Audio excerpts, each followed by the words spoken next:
నోట్లో వాళ్ళైతే ఏదైతే ఇచ్చారో దానికి వాళ్ళ ఆఫీసర్ రావడం ఇవ్వడం జరిగింది.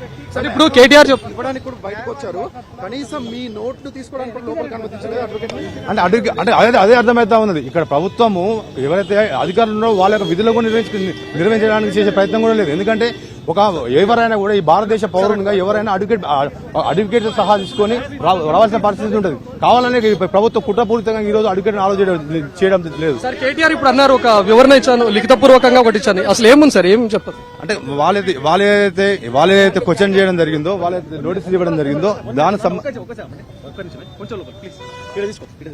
ఏముంది సార్ అందులో, ఏమని చెప్పదు? వాళ్ళైతే అభియోగాలను చెప్తా ఉన్నారో దానికి సంబంధించినటువంటి దానికి ఈ రోజు కేటీఆర్ గారు దానికి సమాధానం ఇవ్వడం జరిగింది. అంటే అలా ఉందా సార్, అడ్వకేట్స్ లేకుండానే విచారణకు అటెండ్ అవ్వాలి అనే నిబంధన ఏమైనా? అట్లా ఏం లేదు, ఎక్కడ కూడా నిబంధన లేదు. ఎవరైనా ఈ భారతదేశ పౌరులు ఎవరైనా కూడా అడ్వకేట్ పెట్టుకునే హక్కు ఉన్నది. అది భారత రాజ్యాంగం ఇచ్చిన హక్కు. ఈ కావాలని ఈ ప్రభుత్వం ఈ విధంగా వేధింపులను అక్కడ కేటీఆర్ గారిని సంబంధించిన అడ్వకేట్లు కూడా ఈ విధంగా వేధింపులు చేస్తాయి. ఆయనకి ఇచ్చినటువంటి నోటీస్ లో వ్యక్తిగతంగా హాజరు కావాలని క్లియర్ గా ఉంది. ఎక్కడ అడ్వకేట్స్ అలౌ చేస్తామనో లేకపోతే అడ్వకేట్ తీసుకురావచ్చనో లేదు. కాబట్టి వ్యక్తిగతంగానే హాజరు కావాలి కదా సార్. మీరు ఏమంటారు? వ్యక్తిగతంగా కావాలి, కంపల్సరీ కౌన్సిల్ తీసుకున్న బాధ్యత కూడా ఉంటుంది సార్. అక్కడ ఇప్పుడు ఆయనకు లీగల్ గా అన్ని తెలవాలని లేదు కదా. ఇప్పుడు వీళ్ళు పెట్టిన కేసులే అక్రమ కేసులు. ఈ సందర్భంలో అసలు లీగల్ తీసుకునే అవకాశం ఉంటుంది ఎవరికైనా.